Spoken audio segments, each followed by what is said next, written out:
I guess I could put it on my Facebook too. We're official. Yay. Yay. I hear it. I hear my stupid voice. Oh, we're back. We back. We back for now I can't swear because it's live. I was gonna say, I don't know what to call it other than that. Say Complain that fest. again? We got to G3, so it was Yes. possible. Yeah, There we go. Yay. I can hear you better now. I was having a hard time hearing you at first. just told her. I was like, ooh, I see the K7 alert. Ooh. And it's like what happened? Oh, the usual. Universe spitting in our faces. Sure. We're So used to yeah, it, right? hold on. I gotta give you guys all sharing I mean, you'd think we'd be options. used to it at this point, right? I know. I just know. I got 5 hours of sleep instead of 3, so I'm still not totally all there. That's more than me. All right, Then I'm again, I gonna put wasn't this. out last night. I know. I was just happy to get that little sliver between the clouds. I was like, all right, I'll You take did this. technically get them. Yeah. And at a decent time. It was like the right when Ghost snapped back. I'm like, oh, but and it was like, there it is. Yeah, I that can whew, see it. that injection was one of the best I've seen in a while on Goes. It was like, oh, it's naked eye this time. Awesome. It was Not, building up for a while. So yeah, when it snapped, yeah, that was nice. That was good to yeah, see. it was nice. It was nice Nothing to but see it was nice to decreases. see it and not any of the sub-visual stuff that I've been getting lately. Mhm. Very true. So, okay. What was I doing? I was gonna post this and then we'll get going. So let's see here. What do you want me to pull? I guess we could just talk about what happened. Oh, And and maybe some speculations onto why this ended up being so much better than we thought, or like, you know, Got um, nothing if not speculation. pretty yeah. much. So, because the whole last 2 weeks have just been like, I don't know what to think. I don't know what to think of it. Like, it's just the stuff that was supposed to be good just wasn't, and then we get like sideswiped by something that wasn't really supposed to hit, and it's like G3? Like, what? It's all a model until it hits L1. Yeah. This is true. This is true. But in this case, it's more of a model inverse to L1.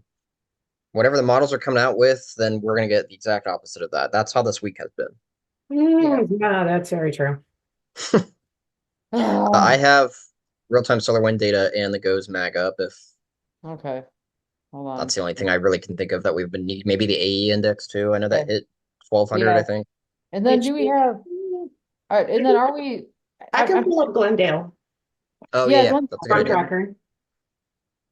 yeah, because it's fun. It's fun using that more often. Like, I haven't been able to use it as often because I live in Chicago, so it's like, So okay. why? Yeah, Yeah. same. So like seeing it in action out here the last couple days, it's been like, yeah, this is spot on. This is good. Mhm. So, all right, what am I doing here? Okay, I want to do, Besides going crazy? huh? Besides going crazy? Like, what are you doing Yeah, besides that? yeah. I'm losing my mind, I think. I'm This kind of stuff is amazed you still have it. this stuff is making me lose my mind. I really feel for the Swipsy people because it's just like, Where did that come from? Yeah, yeah. Although I think they had this one. I think They had this one, unlike yeah. they yeah, had this unlike one. unlike several other agencies who Yeah. basically saw nothing of it, the model, and that just tells you how much of the human input those models have. It's Yeah. always Mostly. checked by the forecaster. So if the forecaster thinks that, yeah, this is a reasonable model, this is what they're going to go with. Yeah. So So what was Hux? kudos Like to Pepsi. 2% for this one? Oh, I think it was marginal. I think they took it down already. You mean Hux? They're like, I'm quick. pretty sure I saw like 2 or 3% when I pulled it It up was, yesterday. well, actually, I had it up. Give me one sec. Yeah. We should Yep. keep a scoreboard of all the different agencies and like when they get it. who gets what right. Well, that's the CME scoreboard, actually. That's Yeah, I guess I I was guess gonna say that's that most of the info's there. Yep. I guess that And already exists. My bad. But having the I guess the confirmation would also be good. Mhm. I have that too. They haven't, yeah, they haven't updated it to active as arrived. So I it's don't know if still I've ever looked at sitting, the scoreboard for current yeah, stuff. it's still sitting on the scoreboard as technically in transit. So they Okay. haven't updated it, but I have it up. Okay. Yeah, if you want to share it, you can. Sure. You guys should have the capability to do so. It just Uh, tables may yes. not translate quite as well, so I'm gonna give it Yeah. a try and see if it actually works. Okay. But this is what we got for that CME. So this is a partial halo that is the source is listed as M8 flare from active region in the Southwest actually. Yeah. So it was West 80 given degrees. Mhm. yeah, about Pretty far. 50% confidence according to several experimental models, but official models, many of them do not post the confidence percent, even Mhm. though Met Office typically does um, ensemble and they can tell whether or not it's coming, it's not coming, so they can judge their confidence based on that ensemble. Hobbs has not posted that one, but I do have it up if you want to take a look at the percent. I think it's the same CME, roughly the same CME, Yeah. maybe not. What was But, the plane of sky speed for that one? oh, that's a good question. I have to go to Donkey and see that particular CME. That's gonna take me a It while. was, I know it was over 1,000 for its launch. Yeah, it actually looked really good in Lasco. Like it was Yeah, yeah, it had a really good signature. Unlike all the other ones that we all got like in a tizzy about. Well, then they were all going off the same time as the backside ones, and there was a bunch of meddling, and it Yeah, was it hard was to just see. it wasn't helping. it was a So mess. yeah, that CME is not even in text. Wow, I know. that's saying a Yeah. lot. That's a different one. And they do list it for 21.5 Solar R, radar. yep, RS. So it's definitely not the one. All right, back to the scoreboard. Yeah, like, well. Well, that's what we got. And that was just a glancing. I mean, this is kind of impressive for not Mhm. getting anything real. Although, then again, we just checked out stereo data too. Stereo data didn't look terribly impressive. No, I think what we're getting now is better than what they saw, or it saw, rather. well, that was more of kind of front hit for them because they clearly had a shock signature as opposed to us where it was very smooth sailing into the sheath. And I haven't, Christian, this is where you might want to review whether or not we actually see the flux rope at this point. We may not. It all may be just the sheath driving this activity. I agree There are fully. a I couple of highly doubt we'll see there are anything. a couple of shocks that are embedded there, so we might be seeing shocks now as opposed to early on. So those enhancements in the IMF are actually embedded shocks within the Yeah. sheath. Mhm. So yeah, it's kind of interesting that sheath can arrive before the shocks show up, but with the site swipes, depending on how you entry into that sheath region, that has definitely, I mean, that's been seen. It's not that Yeah, uncommon. So people may assume that this is a shock coming from a CME arrival. Technically, yes, but the CME showed up way before that shock. Yeah. pretty wild. Yeah. You can tell the Everyone, shocks from the temperature too. I just noticed there's not really an everyone is. easy way to tell where this is at, except for the most recent one we had. But there's a couple different just sudden increases in the temperature of the solar wind coming in that would be more CME related. Mhm. Not much of a jump in the IMF though. Well, if you want to bring it up, you Oh can. yeah, I guess that I forgot to share. Although we like looking at your mug. I thought I thought we already did that part, so I'm like, oh, whoops. Yeah, so about 1825, there's a decent jump, and then that stays consistently higher. And there's again, as far as solar wind, and IMF is concerned, I really don't see much. There was a sudden discontinuous jump in BZ at that time too. So that would be, I'd say, another sign. But other than that, it looked mostly the same. And then the bigger ones were just before midnight UTC. And then especially this one here, which I think is what led up to the first ramp, which was about Yeah. 0500. So we got the higher ones here. That's when we saw the first IMF enhancement, and then obviously the bigger one, which had more of a defined signature there. But yeah, no real shocks, just gradual increases in it, all embedded. Yeah. But I see no consistent flux ropes yet, at least, or anything that would be rotation based. It looks pretty much just like a sheath. So yeah. Hi, Elizabeth. Beth. Oh, hey. Yay, we have more people. Morning. Sorry, I'm in my workout clothes. That's It's okay. okay. Uh, We well, all just decided this randomly anyway. yeah, Like, I yeah, mean, five these are minutes. always informal, so. And then let's look at goes, because that's my Yeah. favorite part. Yeah, this was fun to watch That last night. decrease all the way down to what, Yeah. 400 almost UT roughly. And then we had maybe, does that look like SMC activity? Might not be steady enough, but yeah, it looks pretty much there. And then that huge injection, boom. Let's zoom in on that one. And we were sitting at SMC for quite some time, and then we Yeah. saw that build up and the snap. And actually, I do have the storm tracker from Glendale, so I can share that one too. Because it Perfect. relates with activity perfectly. We're gonna go put that next then. Mhm. Yeah, 'cause There we go. So what was Yep. that? That was like what, a 40 nanotesla jump? Just like 25, we'll say. And then it's just chaos since then. I mean, yeah, can't even really make sense of that to me at least. Okay, so dumb question. What Yeah. does that tell you? That you just, the one before, the screen before that, what is that telling you? So I'm the trying- decrease down here, the blue line, that being I don't know the difference between them, goes 18. That's as the magnetotail is being stretched initially. So usually if you get like hits or something, and then it'll slowly stretch over time. And then the injection, which will be the giant increase, like here, for example, that Mhm. big step up. That's where you get You get the the expansion and activity. yeah, Yeah. With the all the what? pillars and all the fun stuff. Okay, And it was spot on. It was like as soon as that happened, like it just there it is. So I'm gonna were go you ahead and watching this last night, Mary Beth? What's that? Were you watching that last night at Glacier?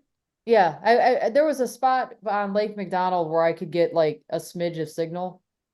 Okay, Like I had to walk away a little bit and then it would pick up the signal and then I'd come back, like and check it. Like it's yeah, the joys of the national parks, which it's fine. I love it. I love being disconnected, except for this when you want to see what's going on. it's the joys of the Minnesota North Woods. As soon as I get more than 20 Yeah. minutes from home, I don't have a signal. Yeah, so So you're I like, can't watch this stuff when I Yeah. actually leave home. yeah, you like have to fly blind. Ooh, So yeah, it was fun to see that because you could watch that magnetometer, then you're like, oh yep, it's growing. It's like okay. Floor is yours, Tanya. All right. So let's go here. Not the right one.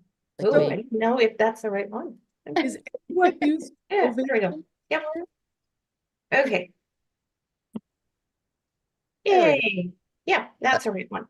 Everyone So make sure to point fun at St. Kelp real quick, by the way, when he wakes up that he missed all this. Yeah, missed all of it. He's getting his beauty sleep. Okay. So this is a substorm tracker from the Glendale app, and it shows you not where, but just how strong the activity is happening. And you want to catch those dips because that's the best part. That's when you really have that explosion of color in aurora. That's the time when the magnetic tail that's been stretched from all the negative BZ that's been pumped into it, finally snaps back to more of a deep hole, kind of more nice and rounded conformation. But that releases a ton of energy. So we have all that energy being dumped and electrons are being rushed in and we get beautiful color. So that happened fairly early for us, for at least for the upper Midwest. Europe really was probably getting the best show unless they had clouds. And it was middle of the night for them. So that's 3 UTC. That's shortly after 3 UTC. So that's 10 p.m. and 11 p.m. for the East Coast. And then it continued for a while. So this is that steady magnetospheric convection we keep talking about, where energy is not really built up, or at least it's not being built up. The magnetotail is sort of suspended in sort of semi-stretched conformation, but energy is still being dumped. So you have the color going, but it's kind of not particularly exciting. And then it started to build up. It seems like there is you losing energy, but this is actually two substorms smashed together. So that's a growth phase of the next substorm. And this is when it hit. So that it went into another expansion. And because it was coming out of the steady magnetospheric convection, it probably was short. But then fortunately, there was another substorm coming and another substorm coming. And then we finally build up to the point where we get beautiful shows somewhere in Alaska and Which southern they had California. daytime aurora. Yep. Well, Yeah. Yeah. So for Alaska, that was a season opener, and that was beautiful. And if they were following the Glendale app, they probably would see that substorm was predicted or strong activity was predicted, and they should be able to catch it too. Yep. they have it easy. They literally all they need is the Anchorage magnetometer, and they pretty much can judge it all. Sometimes I feel like all they need is like open MRI left working in the middle of the night, and they get aurora. It doesn't. Yeah, honestly, that's a pretty Get accurate going. interpretation too. All right. Yeah, I was because we had a couple hours of nighttime left, but all the clouds came back in and the rain, so missed when it got really quite decent. But the little bit of showing at around, which was 11:30 here, was good enough. I mean, like the whole time we've been up here, it's all been sub-visual things. So to actually be able to see it, I will take that as a win. As you should. Yeah. Yeah. So this one last night was about what, 2 a.m., 1 a.m.? I think for Your time? yeah. Yeah, 1 a.m. I think is when 1 it a.m. started. Yeah. Son of a bitch. Yeah. I went out and looked at 11 o'clock because I saw it, and it was, we had clouds. And so I thought, screw it, I'm going to bed. So Yeah. I'm 65 and I swear like a lumberjack. I'm sorry if that offends you, just say so. No, it's Oh, fine. we swear a lot before we start streaming just in case to get it out. Yeah. Okay. But sometimes it slips, and I apologize. That's me working around the automotive world so long. It just comes out. It's part of your Go look language. at our first or second stream, and yeah, it's apparent. It does when you yeah, the kind of people who live up here, it just sort of comes out sometimes. Yeah, it just does. It's all right. So I like anyway, swearing. it's Well- I just this whole past couple weeks have just been eye-opening with this the space weather stuff. It's like it's frustrating, but it's cool. It's cool to be part of something that's kind of like, having, we're still getting an understanding of. And Mhm. at the same time, it's frustrating because you're trying to forecast stuff and it's like, and then all You this realize you can't. and you're like, well, okay, well that's cool. It's Yeah. an infant field. So Oh, much you fun know to see a lot it. more than I do. I'm still at the bachelor's level here. Oh, I am too. I'm not, I don't pretend Oh, to don't know even go there. anything. I mean, ask even the SWIPC forecasters or anyone that has to do the modeling. They're gonna go, yeah, our ability to forecast this is a guesswork, basically. Yeah. There's no hard. I mean, look at the forecast all through this week. Almost all of them have been wrong in a decent amount in some way. And then Yeah. finally we get an okay one at the very end. But I think Swipsy's like one for 4 or 5 days now. Yeah, as far as their they've had limits. that G what was it, KP6, like G2 level basically all week. Literally. And we've Little now like only it's seen just, it. yeah. So it's just I Yep. don't know. Oh, Yeah. that's true. Then it's like 1 for 6. I might have been a little happy giving them a better percentage. Well, But the they idea is that's everybody. they got It's this one. not just us.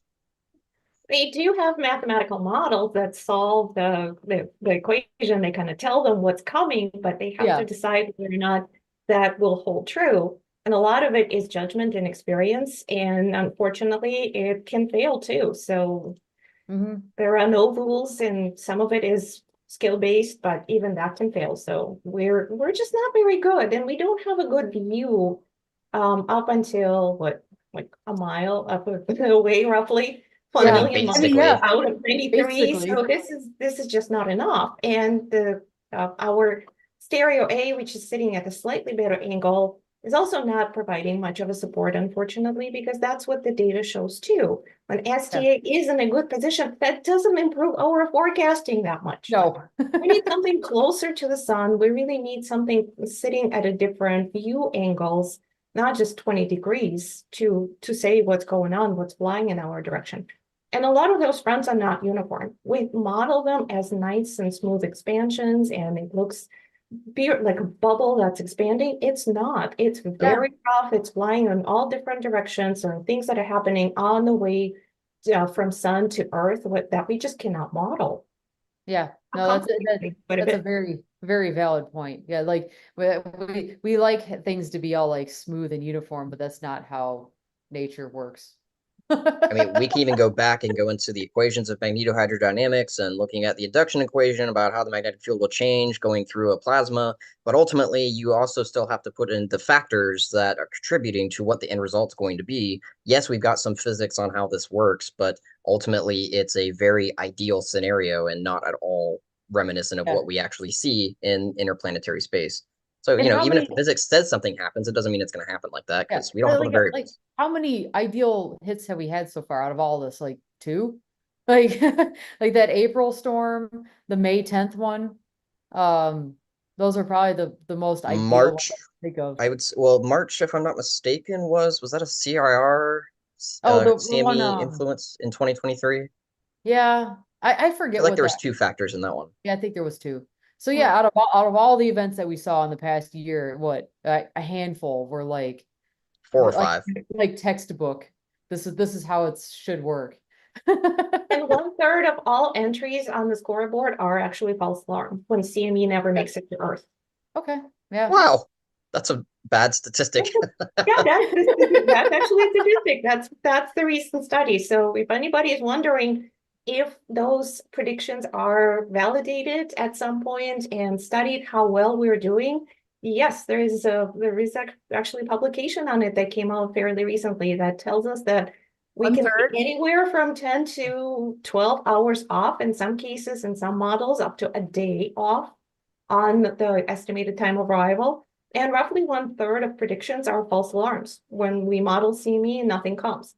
Now, only CMEs that are on the scoreboard that we know, or at least we guess that's supposed to be coming, are entered. So some of them show up unannounced because they were never picked up and never modeled, and we don't really have statistics on that. Yeah, you're right. We don't. CMEs. We just hear about it afterward, and then do the forensics, and then you find it. The stealth CMEs really postmortem. They love to come off with right on the edges of coronal holes. Those are my favorite. Yeah, those are, and then they just and then we get a whole new ball game here within, probably 6 months, I'd say. We're going to start seeing the coronal hole CME interactions a lot more. Yeah, those are fun to try to find and try to figure it out. I think it froze up here. A little bit. Starlink.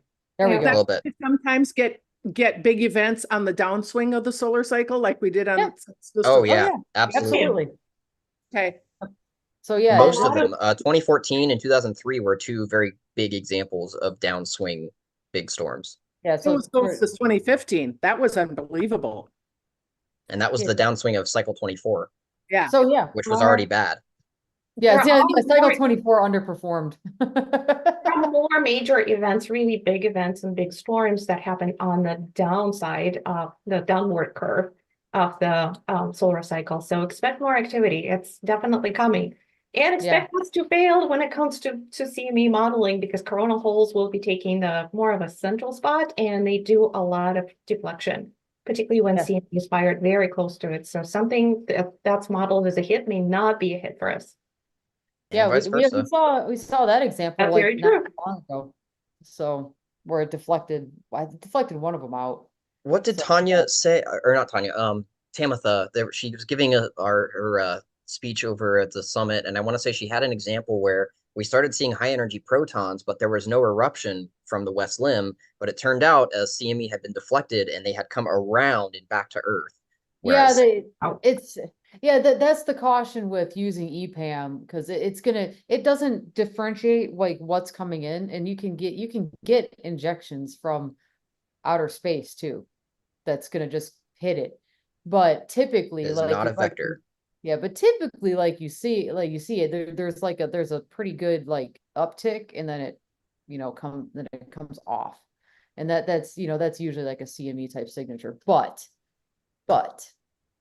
it will pick up everything else. So Hey, I'm just laughing. Obey isn't really reliable. The ACE data is somewhat reliable. Even always reliable. What's always reliable? Is it magnetometers, maybe? I guess, Yay! yeah, Only. the ground data. But the problem with the ground data is it's, for somebody that's got to drive a far distance, that doesn't help too much. But It's very but latitudinally and longitudinally dependent. yes. Yeah. But that's our reliability right there. Imagine if we lose our L1 look before we get any other launches going or any You know, other that cameras.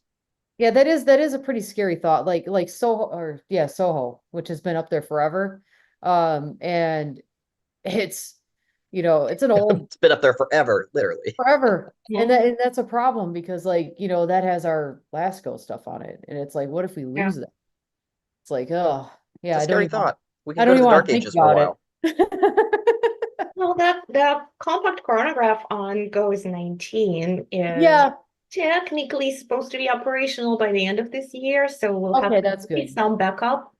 Yeah, Good. we Yeah. should be getting signal from it by September, so it's gonna take time to test it and calibrate it, but hopefully by the end of the year we'll have backup.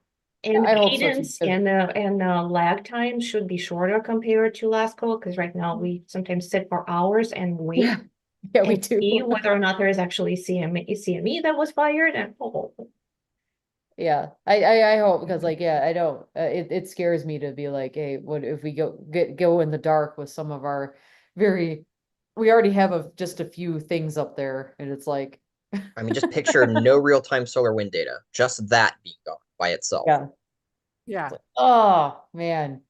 We have nothing. I mean, that's literally nothing. No data from sun to Earth until Yeah. GOES. yeah, then we are stuck with magnetometers telling us what's happening. Yeah, Oh like 30 no! years ago. Actually, that could be a good thing for a short time. Get people more reliant on them. Yeah, well, it's all The more I learn about space weather, the more nervous I get about not having the technology to track it. yeah, well, as you Facts. can see, it's like Pretty much how it is. Yeah, like, it might come, it might not. I don't know. It's just, and it's yeah, like I've said many times, it's kind of frustrating, but at the same time, it's cool because I like being part of this. It's fun. I really love how they've embraced the citizen science on this too. Agreed. Unlike a lot of other fields that are like, they don't want the peasants involved. I went to school for 8 years. I don't want peasants involved in this, and so it's kind of nice.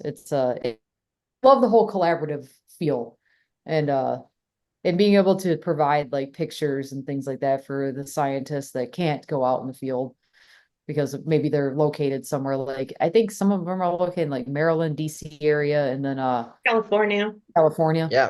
I mean, look Yeah, at Dr. Liz McDonald. I don't think she saw her first aurora until May, and she's Yeah. been in the field for ages because she's over in, I believe, DC area, if I'm not mistaken, Yeah. in Goddard. But She's Yeah. in yeah, there are Washington. Tamitha is another example. Mhm. Yeah, so it's pretty cool to have this big collaborative effort to try to understand something, which I think we talked about yesterday a little bit. Like, I think the one of the big problems with all this is everything was so compartmentalized. Like, you go to school for heliophysics, you go to school for ionospheric physics, you go to school for magnospheric. I can never say that word, but there's really no like hardcore studies in how all this stuff interacts until fairly recently. And we're starting to really realize that this stuff interacts in very interesting ways that we didn't really know about.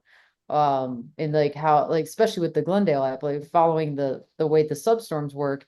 And then you compare that to what the solar wind data is, and you're like, well, that doesn't make sense. But you know, it's very, I guess one of the words is humbling. Humbling is probably the main word out of all of this. You have to be, otherwise you're going to get your butt handed to you multiple times for, Yeah, you're going to be wrong many times, regardless of how right or careful you try to be. yeah. So it's That's definitely something I've learned. Yeah, or how much physics you throw at it. There is something that you're not going to account for, and it's just going to backfire, and your model will be wrong. It still will be useful for something, but it's going to be Yeah. wrong. Like ovation Honestly, I technique. think yeah, that's why if we look at, like, let's say Brian, I think that's why he's been able to have such success in the area that he's in, is because he's literally just going off of the experiences and the actual data coming in. He doesn't have much of the background, but in this case, it's been more of an advantage to him because he's just been able to see things as they are, take the qualities, put them all together, and see what comes out of it. And now he's got I'd say, a better understanding than a lot of people. yeah. And he And doesn't have the background in physics. Like, he's got he's been a ham radio guy forever though, right? yes, Mhm. he also has that 'Cause I, experience too. 'cause I do know, I have noticed like a lot of the ham radio operators have had a really good kind of feel for how all this functions because it affects their propagation. And That's how solar ham came to be too. Yeah. yeah, and it's really fascinating that, like, you know, the amateur radio people have had a better understanding of the ionospheric physics than like a lot of like people in the field know, because it's just because you know, they have to understand it because for their radio stuff, it's neat. I know I've been asked like, so when are you getting into ham radio? I'm like, I don't need another hobby. Although, Yeah. That's been although, something I've been struggling in since 2019 as well, or 2019. I yeah, was about to take the test and then got distracted on something, and then because it would be kind of cool to set up like your little like a radio station with your photos and then like tie all this stuff together. You know, it would be mhm, kind of cool, it'd be but, awesome. but I don't I need want my another. own magnetometer too. Yeah. That was a goal of mine many, many months ago. Oh, when we were in Boulder and that guy was talking about the little magnetometers, who was that, Tanya? You remember Yeah. that? I know who you're talking about. It's an Easy Mag project. Yeah, And I think they're trying to, it's pretty cool citizen science project, Yeah. actually. They're collecting magnetometer data. They're sending it to schools. And actually, I here's wanted to get a grant. northern Minnesota is a place that could definitely use a magnetometer. I wanted to get a grant to put one in every school in the Duluth school system. Are those the SAM ones, or are they something different? Because there's an older citizen, well, it wasn't even a citizen science project, but there was a group that was creating magnetometers. They were fairly high end. They were triaxial too, but Oh, they were that's called cool. SAM I don't magnetometers. Yeah, I remember reading It was about those. very inexpensive. It was like $200 for one of them. It And might be that then. I thought, crap, we could for a $10,000 grant, we could put one in every school in Duluth and set up our own little magnetometer stack plot up here. Yeah, Uh, that would be super helpful. Finding locations for them is the rough part, though. I assume Minnesota wouldn't be that hard with more of the rural areas, but you get closer to the areas that are packed with cities and such, it's going to be harder to Yeah, find an isolated area. yeah, the data would get dirty because of all just the things going on. Yeah. That was a failure, I think, with one of the Aurora prediction programs because their magnetometer was ran over by a lawnmower. Literally, Like, Almost literally, and it picked up the signal, so it fired an alert as a like, result of whoops. it. But it was, it's crazy to think about. Almost everything we do as a society in some way generates a magnetic field. Yeah, yeah, it's that's very true. pretty cool. It's pretty I mean, neat. we had the same, we've seen the same issue with Hux recently, where the cleaning guy just turned it off, and it wasn't modeling anything for several days. Oops. It's my favorite when you get the magnetometers going and then they just have suddenly square waves come out of them. Like, oh, up to K8, and then it's down. That was the case with Autumn Mag a few months ago when it malfunctioned. It just went rogue and it bumped us to, I think, K4 for a short period of time, and then they had to issue an explanation and retract on the K index. And it's like, no, that's not us. That's not magnetosphere. That's our technology. I like that. I like when things go rogue. I even like that term. Like it just went rogue. Like it's doing its own thing. The technology found its own way out. Yeah. Now it's venting. Well, anyways, I'm gonna think I'll end the live stream now since we talked about stuff. Are Oh you yeah, on you your still way gotta home pack. now? Yeah, I will be. I'm packing at this little cabin. I'm gonna start making my way back east. So anyway, I'll say bye to the live stream, but I'll keep you guys on for a little longer. Sounds good. We just wanted to do like a quick little update. So